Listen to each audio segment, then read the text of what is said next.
നമസ്കാരം. വെഞ്ഞാറമൂട് കൂട്ടക്കൊല കേസിലെ പ്രതി അഫാൻ ജയിലിലും ഉദ്യോഗസ്ഥരെ ബുദ്ധിമുട്ടിക്കുകയാണ്.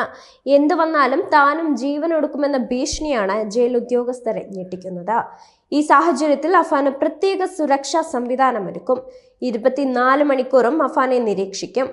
അഫാനൊപ്പമുള്ള തടവ് പുള്ളിക്കും ജാഗ്രതാ നിർദ്ദേശം നൽകിയിട്ടുണ്ട്. എന്തും ചെയ്യുന്ന മാനസികാവസ്ഥയിലാണ് അഫാൻ എന്ന് ജയിൽ അധികൃതർ തിരിച്ചറിയുന്നുണ്ട്. 6 മണിക്കൂറിനുള്ളിലാണ് 5 പേരെ അഫാൻ കൊന്നു തള്ളിയത്. 100 കിലോമീറ്ററുകൾ സഞ്ചരിച്ചായിരുന്നു ക്രൂരകൃത്യം.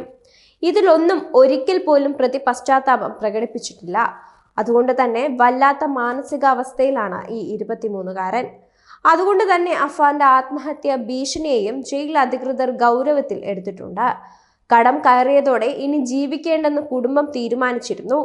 അമ്മ മരിച്ചെന്ന് കരുതിയാണ് മറ്റുള്ളവരെ കൊല്ലാൻ തീരുമാനിച്ചത്. അമ്മ മരിച്ചില്ലെന്നത് താൻ അറിഞ്ഞത് 2 ദിവസം മുമ്പ് മാത്രമാണ്. തനിക്ക് ഏറ്റവും പ്രിയപ്പെട്ടത് അമ്മയും അനുജനും കാമുകിയുമാണെന്നും ഇയാൾ പറഞ്ഞു. ചൊവ്വാഴ്ച വൈകിട്ടാണ് തിരുവനന്തപുരം മെഡിക്കൽ കോളേജ് ആശുപത്രിയിൽ നിന്ന് അഫാനെ പൂജപ്പുര സെൻട്രൽ ജയിലിലേക്ക് മാറ്റിയത്. പ്രത്യേക നിരീക്ഷണത്തോടെയാണ് അഫാനെ ജയിലിൽ പാർപ്പിച്ചിരിക്കുന്നത്. എന്നാൽ കണ്ണു തെറ്റിയാൽ അഫാൻ എന്തും ചെയ്യുമെന്ന ഭയം ജയിൽ ഉദ്യോഗസ്ഥർക്കുമുണ്ട്. ഭക്ഷണം കഴിക്കുമ്പോൾ അടക്കം പ്രത്യേക നിരീക്ഷണ സംവിധാനം ഏർപ്പെടുത്തും. എത്ര നാൾ ഈ സംവിധാനം ഏർപ്പെടുത്തണമെന്ന ചോദ്യവും ഉയരുന്നുണ്ട്. ആവശ്യമെങ്കിൽ എല്ലാം കോടതിയെ അറിയിച്ച് ആശുപത്രിയിലേക്ക് അഫാനെ മാറ്റും. ഫെബ്രുവരി 24-ാം തീയതി രാവിലെ മുതലാണ് അഫാൻ കൊലപാതകം ആരംഭിച്ചത്. രാവിലെ ഉമ്മയോട് പണം ചോദിച്ചു. ഇത് ലഭിക്കാതെ വന്നതോടെ ഉമ്മ ഷെമീനയെ ഷാള് കൊണ്ട് കഴുത്തിൽ കുരുക്കി നിലത്തടിച്ചു.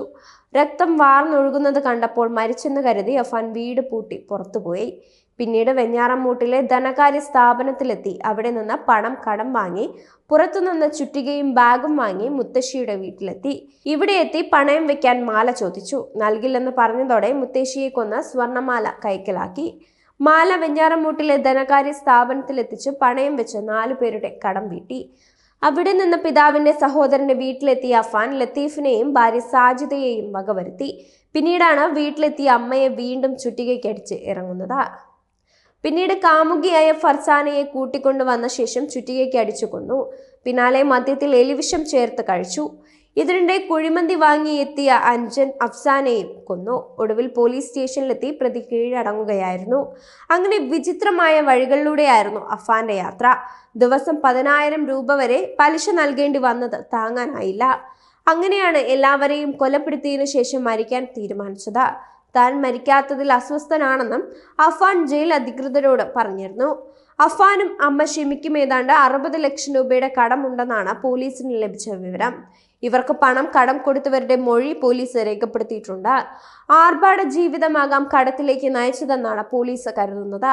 അഫാന്റെ പിതാവ് റഹീം സൗദിയിൽ നല്ല നിലയിൽ ജോലി ചെയ്തിരുന്ന ആളാണ്. കോവിഡ് സമയത്ത് വരുമാനം കുറഞ്ഞെങ്കിലും കുടുംബം അതേ നിലയിൽ തന്നെയാണ് ജീവിതം തുടർന്നത്. ഇതിനായാണ് പലരിൽ നിന്നും കടം വാങ്ങിയതെന്നാണ് പോലീസിന്റെ നിഗമനം. പിന്നീട് അമ്മയും മകനും ഒരുമിച്ച് ബന്ധുക്കളെ ചേർത്ത് ചിട്ടി നടത്തിയിരുന്നു. എന്നാൽ ചിട്ടി ലഭിച്ച ബന്ധുക്കൾക്ക് പണം നൽകാൻ കഴിയാതെ വന്നതോടെ പ്രശ്നം വഷളായി. മുത്തശ്ശിയെ കൊലപ്പെടുത്തി തട്ടിയെടുത്ത സ്വർണം പണയം വെച്ചതിൽ 40,000 രൂപ കല്ലറയിലെ ക്യാഷ് ഡെപ്പോസിറ്റ് മെഷീനിൽ നിക്ഷേപിച്ച ശേഷം പലർക്കും ഗൂഗിൾ പേ വഴി അയച്ചു നൽകി. ഇതടക്കം ഏറെ ദുരൂഹമാണ് അഫാന്റെ ഇതുവരെയുള്ള രീതികൾ.